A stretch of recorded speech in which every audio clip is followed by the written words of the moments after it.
Florida Governor Ron DeSantis is pushing to ideologically transform the state's colleges by altering policies and course content. His efforts include policies like the Stop Woke Act, which bans instructors from advocating certain ideas, and, most recently, the appointment of new trustees at New College of Florida who plan to radically change the nature of this school. Critics have accused DeSantis of stifling academic freedom in the state's higher education system. How should we evaluate DeSantis's initiatives? Do they constitute an infringement of academic freedom? What role should the state government play in public institutions of higher learning? Welcome to New Ideal Live, the podcast of the Ayn Rand Institute. I'm Sam Weaver. I'm a junior fellow at ARI, and with me today is Ben Baer, fellow and director of content. Hi, Ben. Hi, Sam. So we're going to talk today about several different initiatives that DeSantis has taken or is attempting to pass that pertain to the higher education system in the state of Florida. I think we should start by saying a little bit about what the issue is in general terms, what he's trying to do, what the problem he's pointing to is. So he says when he talks about these policies that his goal is to improve Florida's universities and to fix some of the problems that are in them. And in particular, he talks a lot about the problem of ideological uniformity, the idea that there's a sort of monoculture in the universities where orthodoxies have formed around certain points of view. There's very little diversity of opinion among the faculty and the staff at these universities. And he wants to change that, he says, in the state of Florida. And I mean, I think for starters, I think this is a real problem that academia has, particularly in the humanities, where there are orthodoxies around certain points of view in a lot of subjects. There's not as much diversity of thought as you would want to see. And this can be create a sort of monolithic or stifling environment in some of the some universities and departments. And in a recent speech talking about this issue, DeSantis really singled out one kind of new aspect or an aspect that's really recently grown of the way that universities operate, which is the rise of DEI bureaucracies, diversity, equity, and inclusion bureaucracies, which have grown a lot in recent years in many universities. And sorry, Ben, did you want to say something about those? All right. No, keep going. Sure. So these DEI bureaucracies, these are part of the university administration. So they're not professors, they're not faculty, they're part of the administrative system of the university. And the stated goal, the stated intent behind the creation of these is typically put as, we want to create a more welcoming, accepting environment. We want to combat bigotry and discrimination on campus. But in practice, what these bureaucracies often involve are the creation of a lot of different departments, multicultural departments of designed to promote the interests of specific ethnic groups or marginalized minority groups, and that these departments tend to promote a very particular conception of what diversity, equity, and inclusion are. That really pertains to a particular ideology that has become a fixture of certain parts of American life. Some people call it the wokeism, or critical race theory is related to this. So it's a very particular view that these departments endorse of what diversity, equity, and inclusion involve. And these DEI bureaucracies often have started pushing or requiring faculty or job candidates to sign statements for DEI, affirming agreement with particular aspects of this ideology about diversity. And some of them have even disciplined professors for certain offenses against diversity, equity, and inclusion that they commit in their classes, including a lot of things that I think a lot of reasonable people would not really consider instances of bigotry, but just cases of instruction that someone took offense to. Ben, did you want to say more about the DEI? Yeah, there's a lot to say about it, and we're not going to be able to I mean, we could do a whole separate show just, I think, on the problems of DEI, but it is worth flagging up front just how big of a problem it is that this is what's getting entrenched in the bureaucracies of our university. I mean, I would say that the biggest problem is the last thing that you were talking about, Sam, the way that it encourages ideological conformity. That's a value when entrenched at a university is antithetical to a university's purpose, which is education. And I think you saw this in really stark terms recently at Hamline University, when notably it was the professor who was being, just as you were mentioning, being punished for having had the gall to show a picture of Muhammad in art history class in a way that wasn't even disrespectful of the prophet or of the religion that he stood for, but was using it as an example in art history, the portrayal of a certain religious ideology. So there it was precisely the DEI administrators who took action against this professor, and it was actually the professors who came to this person's defense. So you see that really opposing core values of a higher education, which a liberal education should expose people to a range of viewpoints that shouldn't censor any aspects of history. And so this is, I think, the chief sin, if you want to use that kind of language, of the DEI bureaucracy. And it's the same kind of problem that you see with this broader woke culture. Just to throw a few more things out there about what's problematic. One is that, I mean, as I understand, the woke ideology that animates DEI administrators, which they characterize as quote unquote anti-racist, I think is actually racist. I think that when you basically create an industry of showing how members of minorities are inescapably victims of systems of oppression, and that's racist, not for the kind of conservative reasons that are often given, that it's racism in reverse because it's discriminating against white people, although there's an element of truth again about that. It's racist in the old-fashioned sense of seeing members of minorities as these helpless victims who can't help themselves, who have no agency, who have no volition, no ability to rise above structures, no minds of their own to speak up for themselves, and they have to be spoon-fed and treated as victims and made the subject of study and the kind of sacred cows for everyone else. I see that as essentially racism in the old-fashioned, they are a member of an inferior race kind of racism, which is awful and unjust and irrational. And it's not just any old irrationality. It's not just any old controversial position. It's done under the guise of what I think is in effect a new kind of religion. It's a dogma that has all the trappings of religion.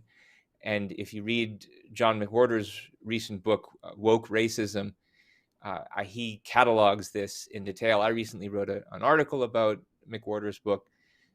It's got a view of original sin where everyone's seen as guilty based on the sins of their ancestors. It's got a catechism that you have to adhere to. We've got to worry about converts. We've got to worry about basically atoning for our sins. So this is of all the kinds of dogmas you could entrench in a university administration, where that's the uniformity that's being encouraged. I mean, that's about as bad as it can get, especially because if we're talking about state-run education, then there's a church-state issue there. It's all the same reasons why we need separation of church and state.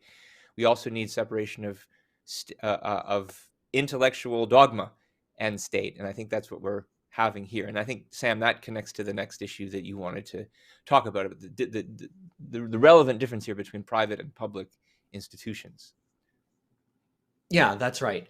So if we were talking about private universities, and now part of the issue today is that even private universities are often taking a lot of taxpayer money. But putting that aside for the moment, if we were talking about private universities that sold education on a market, they could construct their curriculum, their administration, how they wish.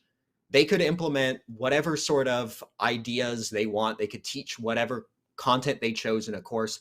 They could require their students or their faculty to affirm agreement with a particular ideology or a particular religion. I mean, as we see sometimes with religious universities, they teach a particular religion, like a Catholic university teaches Catholicism, and they might require their professors to affirm that they are Catholics. And regardless of whether we, think that that's right or wrong, a rational or an irrational decision, if it's a private university, then there's no political issue to come up there. We're free to choose whether or not we associate with that university, whether we want to fund it, whether we want to use their services, pay them for anything. If they want to have their staff affirm a particular viewpoint, a particular religious ideology, that's their business if they're a private university. But the problem is that what we're talking about here in the public universities of the state of Florida are public universities. They're universities that are funded by taxes. So every taxpayer of the state of Florida is required to fund these universities. They don't have a choice in the matter. They are funding the University of Florida, Florida State University, all these public colleges in the state of Florida. And there's a real issue, a real church and state issue. But I think it's a broader issue than just organized religion. It's an issue of ideas and state. It's an issue of saying that you, as a taxpayer, are going to be forced to fund certain ideas with which you may not, in fact, agree. And that's part of the issue, going back to the founding fathers and like the problem of establishing a state church is that some people might not agree with that church, but they're being forced to fund its operations. So we're going to talk a fair amount about some of what Ayn Rand had to say about the issue of public universities. And so at this point, I want to read a quote from her essay, Fairness Doctrine for Education, which we'll talk a lot about today. And Ayn Rand said, "The government has no right to set itself up as the arbiter of ideas, and therefore its establishments, the public and semi-public schools, have no right to teach a single viewpoint, excluding all others. They have no right to serve the beliefs of any one group of citizens, leaving others ignored and silenced. It is viciously wrong to force an individual to pay for the teaching of ideas diametrically opposed to his own. It is a profound violation of his rights. The violation becomes monstrous if his ideas are excluded from such public teaching. This means that he is forced to pay for the propagation of that which he regards as false and evil, and for the suppression of that which he regards as true and good." And so I agree totally with what Ayn Rand says here. And to the extent that this is the state of affairs in our public universities, to the extent that our public universities aren't just using the money that we're forced to pay to fund ideas that we might not agree with, but using it to fund one set of ideas to the exclusion of opposing views, there's something really wrong. And there's a problem that we really need to take seriously and try to solve. So as I mentioned, this quote came from an article Ayn Rand wrote called Fairness Doctrine for Education. And we'll be talking today about the implications of this article and the idea that Ayn Rand endorses in it for the issue of the particular proposals that DeSantis has made in Florida. But just to be clear about what she's advocating in this article, what is the idea that she's laying out? First, it's important to note that her view and ours is that really the government should not be involved in education at all. The government should not run any schools. It should not be in the business of determining what schools are allowed to operate, what they're allowed to teach. It should be separate from education in the same way that it's separate from church. So a separation of education and state in the same way, and in fact for the same reason as a separation of church and state. So that's our view of what is the ideal. But this article and some of what we'll talk about today has to do with what is the best way of operating or the least unjust way of operating in a context where there are public universities, and we know they're not going away anytime soon. So what is the least unjust way of having a system like that? And you can see some of that perspective already in the quote we read, where she says this is unjust if people are forced to pay for ideas that they don't agree with. But it becomes monstrous if their own ideas are also excluded. So this is an issue of what is the best path in a system that ultimately we think that shouldn't exist at all. Yeah, two things to say about that, Sam. One is that I don't think you could come up with a better illustration of what's wrong with public education than the kind of shenanigans that we're seeing in universities today with regard to something like DEI. I mean, you could probably come up with equally good examples with other topics, but this is about as good of an example as it gets, because what you have is an ideology that is not even, I don't think it's widely shared by the public. It's popular within a certain intellectual class, but it's coming to dominate institutions that are paid for by the general public. And even though the general public probably disagrees with it. So you have large numbers of people being forced to support ideas that they disagree with and not being given any kind of contrary voice in a place of extreme cultural significance. That is our system of higher education. And it's especially salient in a system where, I mean, notice that in that passage, she says something about both public and semi-public. It's wrong to do this. And here, I think what she has in mind is the fact that increasingly, even the universities that are private universities, I mean, you had said rightly that if it's a real private university, they should have the right to do whatever they want with their money and with their curriculum. But the fact is that most so-called private universities these days are funded in large part by federal student loans, which gives the government a big hand in what goes on there. I still think you need to treat private and public universities differently until the government actually starts directly dictating how curriculum of private schools is run. But yeah, especially for the public schools, this is about as good of an example you could give of what's wrong with the idea of government being in the business of ideas, because no matter what doctrine it decides to teach, because we live in a pluralistic society where people differ with each other, the same problem is going to happen one way or another. We'll get into this when we look at some of DeSantis's proposals. But if you had an anti-DEI curriculum imposed by government, then that would be misrepresenting the people in society who do believe in it, who are also paying taxes.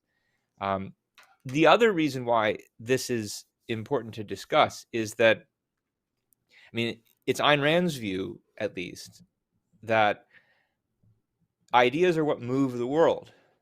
She has the view that philosophy moves history. And she often makes the point that if you want to change a culture, you need to change its fundamental philosophy.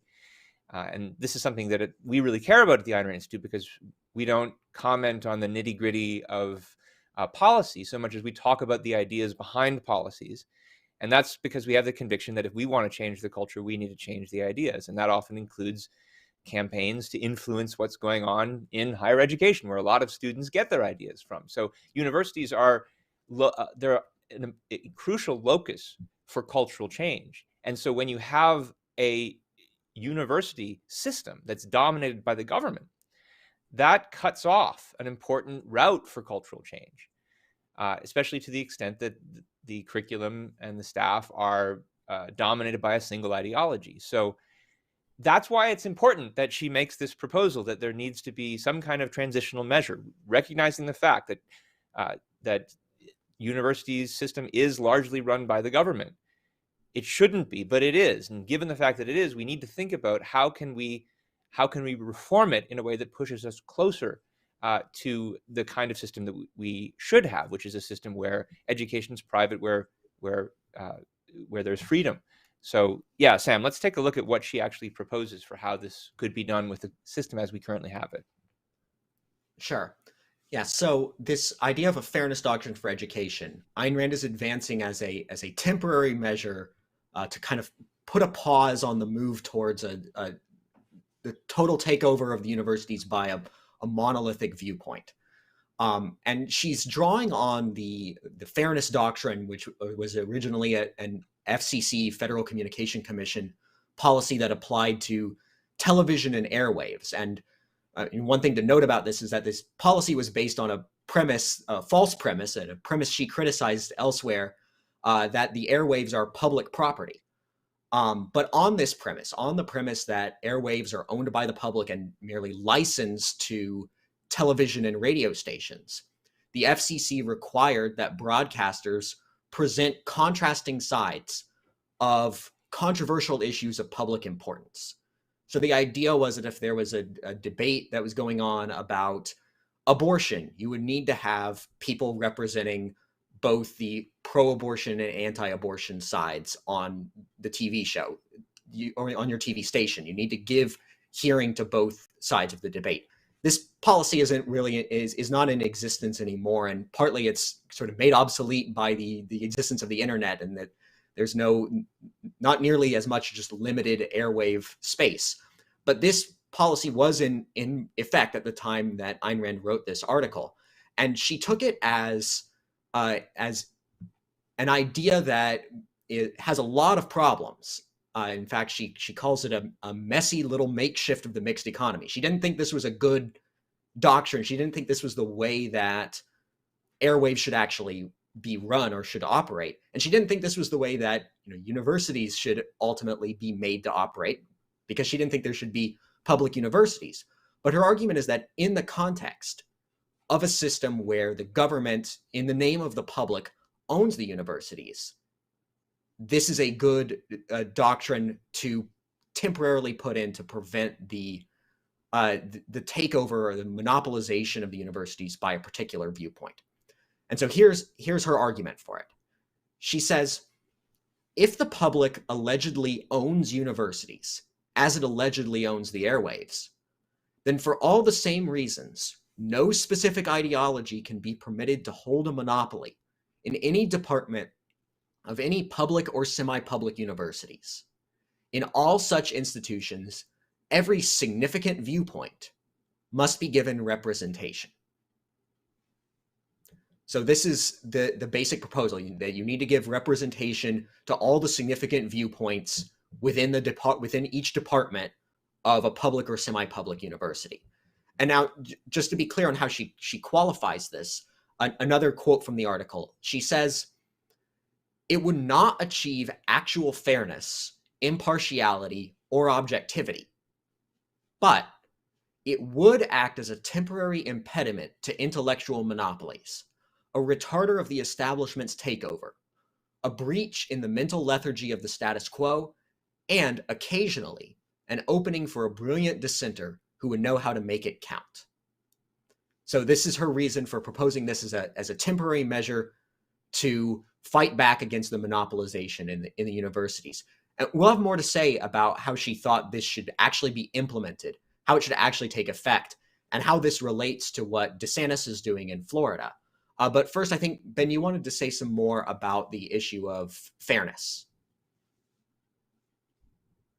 Ben, I think you're... Yeah, I think it's really important that she stresses that the fairness doctrine, even as she's advocating it for public education, would not actually achieve fairness. I mean, she's explicit about that as long as you have a system where some people are being forced to pay for ideas, where government is in charge of those ideas and those people who give the money are not, that's unfair. There's no way that you could possibly replicate the actual diversity of ideas that exists in a society, in microcosm, in a university.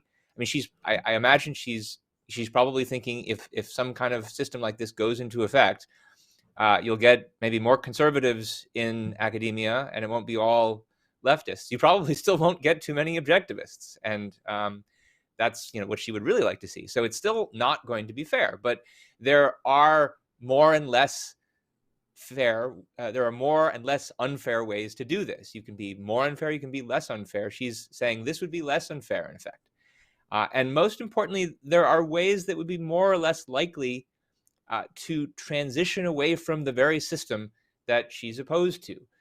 If you have a monopoly where the ideology that's in charge is in support of that very monopoly, because they think there should be this kind of public school system, which is the position of the left usually, or traditionally, then it's going to reinforce itself. Whereas if you have different ideas being debated within that very establishment, including, for example, different ideas about how education itself should be funded and governed, well, that's more likely to cause people to rethink the system. And so one of the things that I think is important to talk about this topic today is that if you had asked me 10 years ago if there was ever a significant chance that in the next 10 years there would be an opportunity to, in effect, dethrone the left-wing intelligentsia from their monopolistic control of the university, I would say, no, it's crazy. They've established themselves so well in their own little fiefdom, and they've insulated it from change in so many ways that I can't see it ending soon. But we're starting to see signs in our political culture that, no, there is a chance to change it. There is political will to reform higher education, along with, I think, public education generally. And in part, I think it's because the wokeism, the form of left-wing racialist tribalism, along with other forms of tribalism that have come to dominate the academy, I think have become so absurd on so many levels that and in ways that so many people can see, including many people on the traditional left, that there is room for change. There's an opportunity for change. And I think you saw this, for example, with the Hamlin University controversy just a few weeks ago, because there you had mainstream left of center institutions speaking out against what was perpetrated against that professor at that university, including the New York Times and many professors who said this is a bridge too far. So there is real political opportunity here to start to reform the system in a more healthy, in a healthier, more freedom respecting direction. But if that's true, then it's crucial that the political will has to be channeled in the right direction. The changes and reforms that you're proposing have to be such that they really are going to make it less likely that this monopoly will perpetuate itself. And the big question that we need to talk about still today is whether that's actually what DeSantis is doing. Sure. So I think we should get into some of the particular measures that he's adopted or is attempting to adopt. And I'd like to start with some where I think that there are promising things to say about them. So one particular action that he's trying to get done in the next legislative session is a pretty total defunding of the DEI bureaucracies in the state university system. And I think this is the one where I think this is pretty clearly a good thing to do. These bureaucracies are not necessary. That a lot of them have grown beyond any proportion that you could imagine being necessary to actually combat whatever form of actual racism or prejudice occurs on the university campuses. And what their main function seems to be is promoting or even enforcing certain views on race and gender and other kind of social issues as an orthodoxy. I mean, we look at things like the requirement of faculty members to sign diversity pledges that express assent to a certain view of diversity, a certain kind of woke ideology view of this. So this is a pretty clear-cut case where there's a whole institution within the universities that is existing to promote one set of ideas, one ideology. There's not a sort of counterbalancing group that's promoting a different view that has the same level of power within the university. And what's more, this isn't even really an academic department. It's part of the administration, and it's actually exerting, in some cases, control over how the academic departments are able to do their work. So there's not even a question of like, in getting rid of these departments, are you kind of suppressing the ability of professors to teach according to their knowledge? In fact, you're probably liberating professors by defunding these departments. So I think there's really a really, really good case that you should, at the very minimum, apply really heavy scrutiny to what these departments are actually doing and defund a lot of their activities. Now, there's no actual bill of what DeSantis is doing that's available to the public yet, so I don't know exactly what his plan is. But the idea of what he's doing so far is we want to see an account of what these universities are spending their money on in terms of the DEI bureaucracies, and we're going to defund a lot of this. I think that's a pretty good idea. Yeah, this is an example where I would also say there's increasing recognition across the culture that there's a problem. And first, there's increasing recognition that there's a problem with university administrations generally, not just with DEI bureaucracies. That university level administrators are they're bloated. There's all kinds of offices that they create for themselves. It's highly derivative from any kind of educational function, and it's also sapping resources from actually hiring professors. And it's part of the reason why it's harder to make a living as a professor. I should know. I eventually quit. But the other thing is that I made the point before that there's a really apt analogy that you can draw between woke ideology and religion.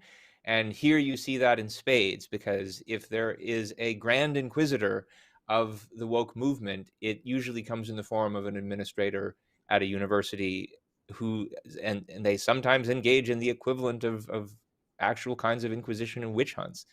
So yeah, this is, I think, a clear case where there's an obvious reform to make at the state level, at the level of funding, and I think that's something like what DeSantis wants to do. Well, yeah, but we'll have to wait to see more details.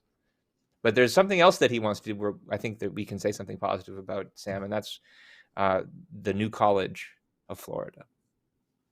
Yeah, so the New College of Florida is this very small liberal arts school in Sarasota, Florida. Very small enrollment, and it's has a reputation for being sort of a progressive or left-wing monoculture. The board of this public college is appointed by the governor and confirmed by the state legislature.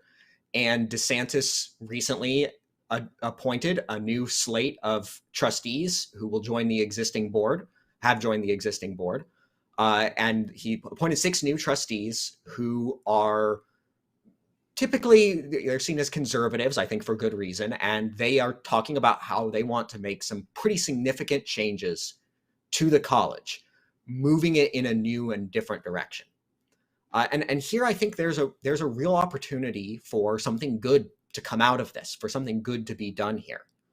I mean, this is a small college that it's been trending downward in recent years. I mean, if you look at a lot of the measures of success, how the graduation rate, how many students apply to it, how much money the students are making when they graduate, these kind of measures have really been trending in a negative direction for New College. And this has not been a secret in Florida at all. The state government has long been discussing whether to dissolve the college or whether to absorb it into one of the larger state universities. And DeSantis has decided, I think, that instead of doing that, instead of just getting rid of this college, to try something new here, to try to give it a chance to go in a new direction and sort of rehabilitate as a new and different school that can that can provide a good service to students. And in fact, this college is supposed to be the honors college, the most prestigious college in the Florida public system. It's really not been that at all recently. But there's an opportunity here to try to return it to the standard that it is supposed to be held to. And I think it's fully reasonable to say, we have this college, it's not working on the one hand. On the other hand, it's also has a real reputation for being intellectually monolithic, that it's a place where everybody believes the same thing. Everybody accepts the same set of ideas. There's discussion that the DEI bureaucracy at this college has been particularly powerful. There's a lot of people who I think are afraid to disagree from the consensus that is sort of dominating this college. And I think part of what DeSantis and these new board members are talking about is we want to change this school to make it a place with a lot of intellectual diversity, with a lot of, discussion and debate and a lot of different ideas and viewpoints taught and discussed. And if that's really what they want to do, then that's a good thing. That's a good idea for what to do with this college. It's pretty much a failing state college anyway. Take it and try to create a new culture where the idea, there's not a lot of specificity in exactly what the new program would look like, what the new academic model would look like. There's discussion of moving towards more of a classical model, having a lot more teaching of like the great books and the classic thinkers of the liberal tradition, and that could be a good thing for a college like this. And so if the trustees really intend to create a school that is more academically rigorous, teaches better content, has a better quality, and is going to have more intellectual diversity, I think that would be a positive step.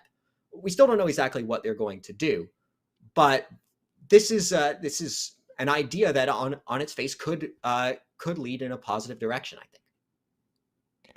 Yeah, I think there's an opportunity here to apply this kind of fairness doctrine to future hiring decisions, to certain kinds of curriculum decisions that something like the Board of Trustees would have a role in. I think professors should still get to be the ones to decide how to teach their class, but which professors get hired is something that's up to the board. So at least at some level. So there's a real opportunity here, and it could be used for good purposes. The big question is how are they going to do it? And I think there's a lot to criticize still about what DeSantis is up to. We haven't gotten to that yet, but I promise you that we have criticisms coming. But there's at least there's an opportunity to do something good here. The question is whether they will. Now, we should also mention, Sam, that there have been people who've criticized this move along with other aspects of DeSantis's policies, which criticisms are different from ours. I don't think all the criticisms are equally good. So let's at least briefly talk about some of the criticisms that have been registered that I don't think are that great before we get to the ones that I think are actually better. Yeah. So there's an idea that a lot of critics have raised that this appointment of new trustees to the board of new college is a hostile takeover of this college. And I think the idea is that he's targeting this college, which has a reputation, again, for being kind of a left-wing place, and trying to just take it over for his view and transform it and sort of take it away from the people who were there, who were running it, or what the students and faculty would like for it to be.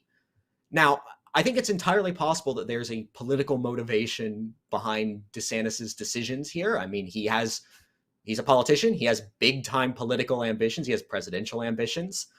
And, we'll talk more about some later, I think. But I mean, there's reason to think that DeSantis might have chosen this school, for example, because it's a sort of a left-wing enclave within the Florida university system, and that he has a political desire to sort of break apart the left-wing enclave and make it more conservative or more amenable to his views, and that he might be able to score political points this way, get support in a Republican primary by doing this. And if his plan is to take this left-wing orthodoxy and replace it with a right-wing orthodoxy and turn this into like a school that teaches conservatism, Christianity, has a new sort of monoculture within it of conservative Christianity, then that would be bad. And that would be just taking something that was problematic in one way and basically recreating the same problem, but with different particular ideological content. So if that is the case, I don't think we know yet if that's going to happen. That would be a fair criticism if that's what he was going to do. But I think these critics often assume that there is some kind of right to preserve this college in its existing form as this kind of liberal, hippie cultural enclave within the state university system of Florida. And that just can't be the case for reasons we've already talked about if it's going to be a government-run college. If you wanted to create a private college and have it be this place with a particular intellectual culture, that's fine.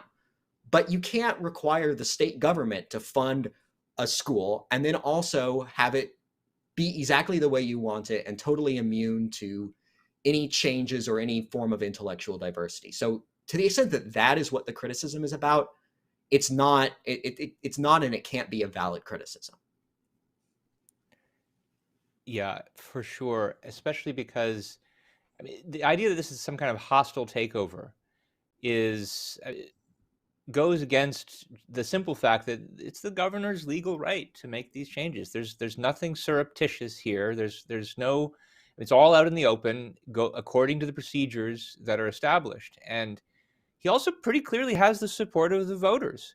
So if your whole case for the existence of public education is that public education is for the sake of creating democratic citizens, and that a democratic control of the education system mandates a public system, then it's really the height of hypocrisy to stare these facts in the face and say, for some reason, they don't have the right to do it. You have to end up having a kind of view of there should be Platonic philosopher kings to whom we should all submit ourselves for the sake of whatever esoteric studies they want to engage in, even when it means they are ruling over us.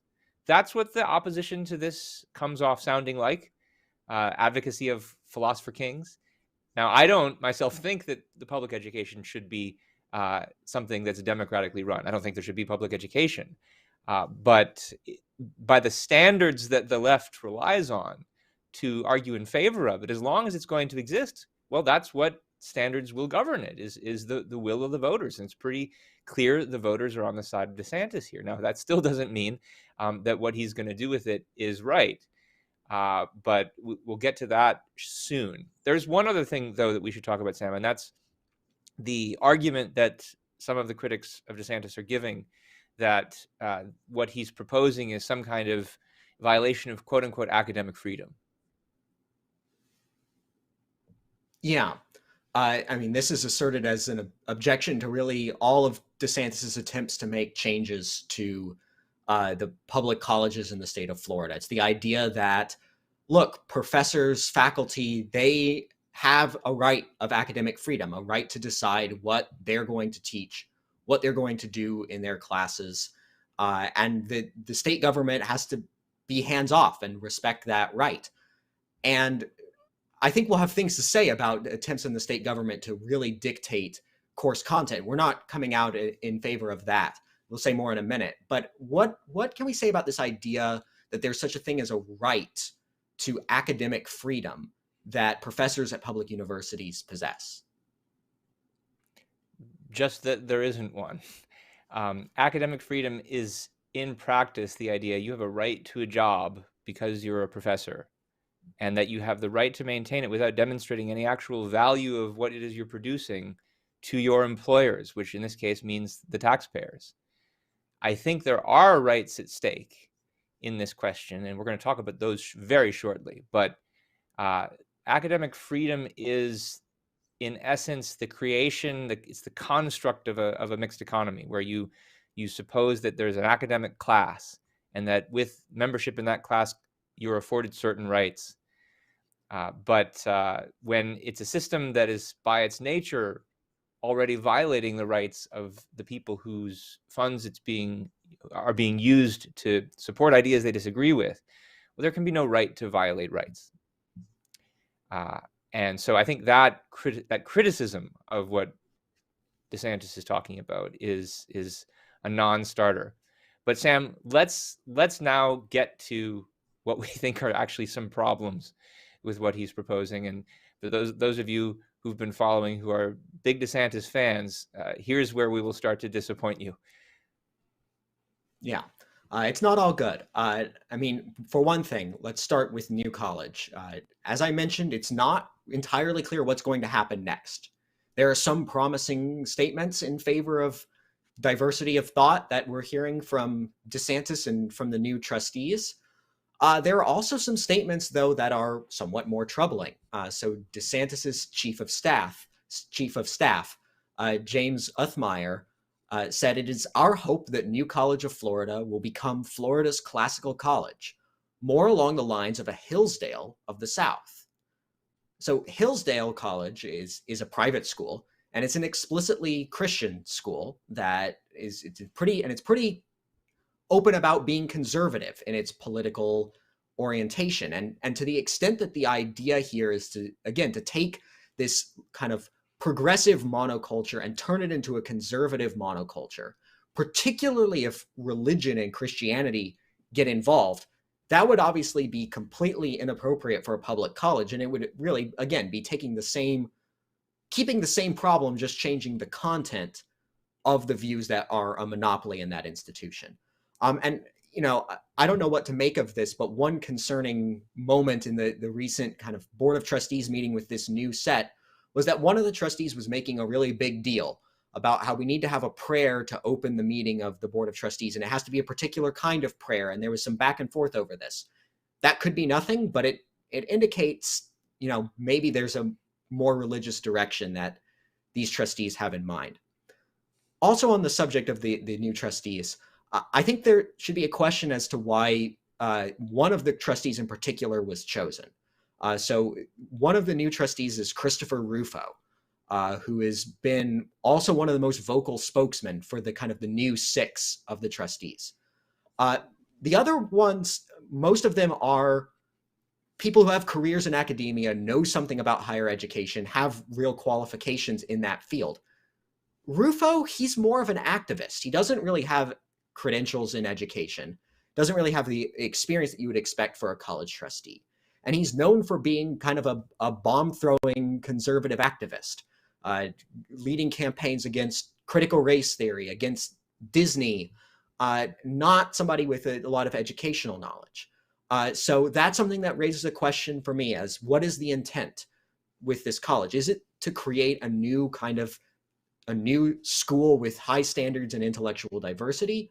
Or is there something more activist that DeSantis has in mind with the choice of Rufo as a trustee is something that at least shades in the direction of the latter? Yeah, I think that it's relevant that he's appointed a variety of people to this Board of Trustees, and so Rufo isn't the only one in charge.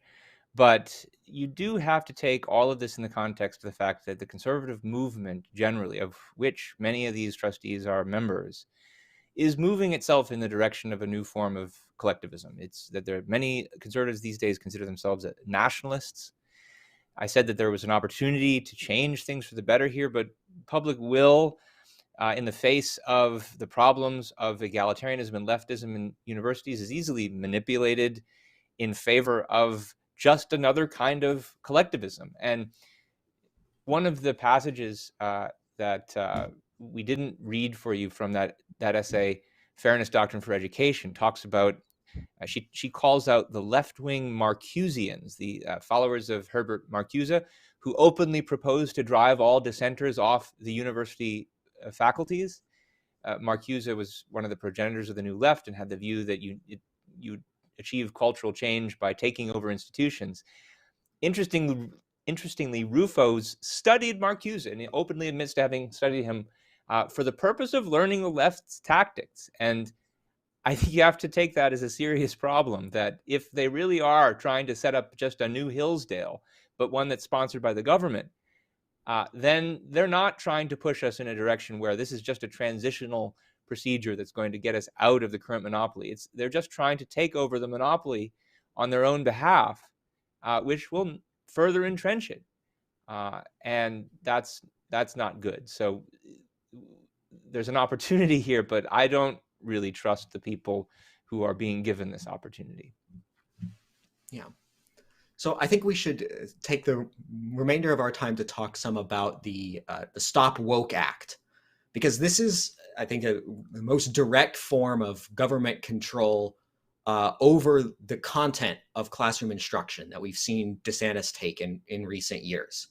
So this is part of one of a whole slate of what are sometimes called anti-CRT, anti-critical race theory laws, or divisive concept laws that have been passed by Republican legislatures in many states, Most of them are mainly focused on K-12 education, but the Stop Woke Act focuses both on K-12 education and higher education and universities.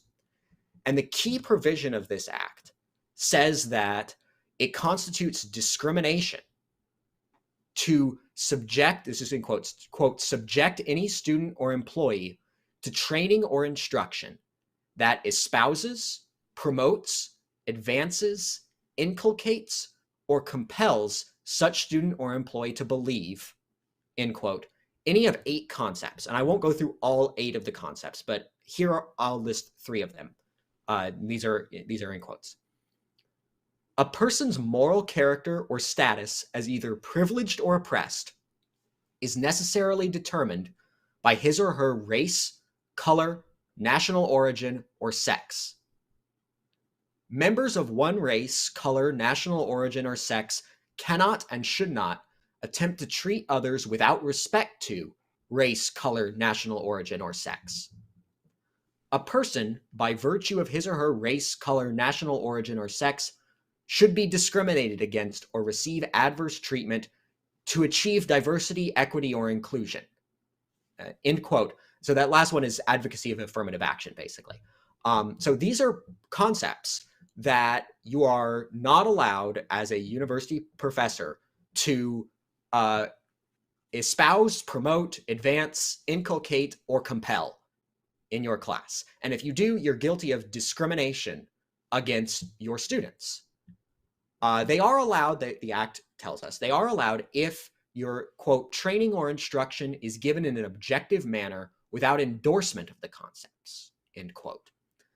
So there's a list of things you're not allowed to teach unless you're doing it in an objective manner without endorsing them. Now, there's been a lot of criticism of this act. Several lawsuits are proceeding against it, including one by the Foundation for Individual Rights and Expression, FIRE. And there's, in fact, a temporary injunction holding that this act actually violates the First Amendment rights of the professors whom it seeks to bind.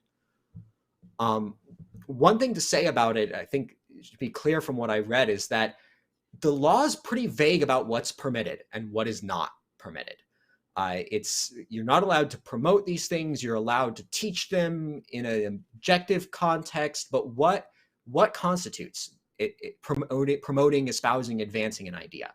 Can I, as a professor, present the arguments for a certain view as a devil's advocate, or just giving the argument for a perspective that's relevant to my class?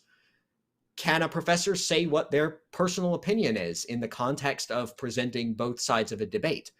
I think it's really not clear what is allowed and what's prohibited. And you can see there's a lot of confusion among professors really scrambling to try to figure out, what of my readings can I use? What of my lectures do I have to rewrite? And I think that there's a likelihood that this will lead to professors just avoiding these topics altogether, which in some cases is definitely a bad thing. Like if you have a history class where the professor, it's a history of slavery in America, and the professor has to avoid talking about race and racial oppression, that's not promoting the value of education. So coming back to this, there have been lawsuits that allege that this violates the professor's First Amendment rights, and there's an injunction that agrees that this has. Ben, I wanted to ask you, what do you think? Does this kind of law violate the free speech rights of the university professors? I'm not sure, but I think there's at least a case that you could make for it. And that's because professors are paid to educate. And for the reason that you mentioned, education often involves taking positions, if only in the capacity of devil's advocate, but often because they want to argue for a position and then see what their students think. And then students are given the opportunity to critique. And that's what part of a real education involves. And so to the extent that it's government that's deciding what ideas can be taught, and the Stop Woke Act says various other views apart from DEI can be advocated, various forms of patriotic education, for instance, then that's government deciding which ideas get sponsored and which ones don't. And that's particularly salient in a situation where more and more of higher education is controlled in one way or another, or funded in one way or another, by government. If you get a situation where in effect all of the schools are paid for by the government and all the professors are funded that way, and then the government gets to decide which ideas get taught, well, that means there are some professors who simply don't get to work and are kicked out of their way of making a living, which is by educating. But if you don't buy that, if you don't buy that that's a real form of violation of free speech rights of professors, then how about this? Well, the reason why you might be skeptical is, yeah, well, what about the taxpayers who are being forced to support the ideas that the professor is preaching? That's a violation of their free speech, isn't it? Well, yes, it is, for sure, for the reasons that we've already talked about. That's one of the reasons why there's something wrong with public education, and there's no fairness doctrine which will ever make it totally fair, because there's always going to be somebody's taxpayer money that's being expropriated. But then think about it this way. If it's wrong to use taxpayer money to promote DEI because some people in the public oppose DEI, well, then by this, and if you see that that's a free speech violation of the taxpayers, then by the same token, if you fund a public education system that is opposed to DEI, or that simply does not discuss DEI, by the same token, that violates the free speech rights of the taxpayers who support DEI. You don't get to say some taxpayers get to have their money expropriated for certain purposes and some don't. So at the very least, there's a free speech issue here for people who support DEI, if DEI is being censored in the academy by government edict.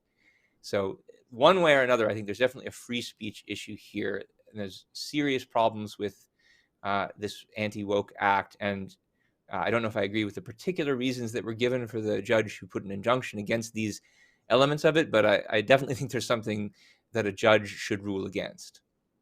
And that relates to another passage that we wanted to share from Ayn Rand's essay, Fairness Doctrine for Education. Now, she wrote this in the early 70s, and the woke egalitarianism that we're concerned about taking over the academy was not as much of a thing then, but certainly she had on her radar communism. And you know, of course, that if the entire academy had been run by communists, she would have said, well, this is prime case where a fairness doctrine is needed. You need to have some kind of balance against that communist influence. But look at what else she had to say on the subject of what happens if you're trying to run universities according to this kind of fairness doctrine. She wrote in the same essay, if there are universities somewhere that bar the teaching of overtly vicious theories, such as communism, the advocates of these theories would be entitled to the protection of the fairness doctrine, so long as the university received government funds, because there are tax-paying citizens who are communists. The protection would apply to the right to teach ideas, not to criminal actions such as campus riots or any form of physical violence. So she's saying, look, if you're going to have a fairness doctrine, even if there are vicious ideas that some professors are teaching, you can't exclude them from the academy either, for the very reason that there are people paying for their salary who actually support these ideas. And you may not like that, you may disagree with those ideas, but as long as there's a system of public education where people's taxpayer money is being expropriated, you have to support, you can't privilege one view against the other, otherwise it results in somebody's violation of rights. I think it's also worth noting briefly that Ayn Rand's proposal was to have universities hire advocates of alternative views. So if you have a department that's full of a bunch of communists, you should hire someone who advocates capitalism.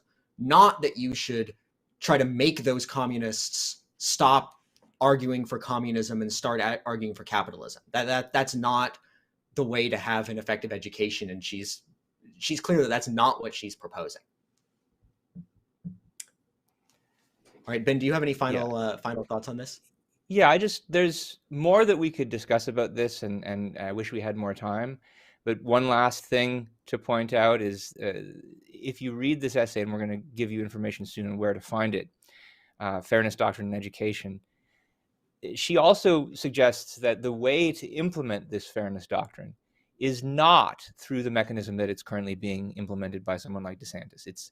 She says specifically we shouldn't do it through the executive branch of the government, that it should be done through the courts. So private citizens should basically file lawsuits on the grounds that their rights are being violated by this system.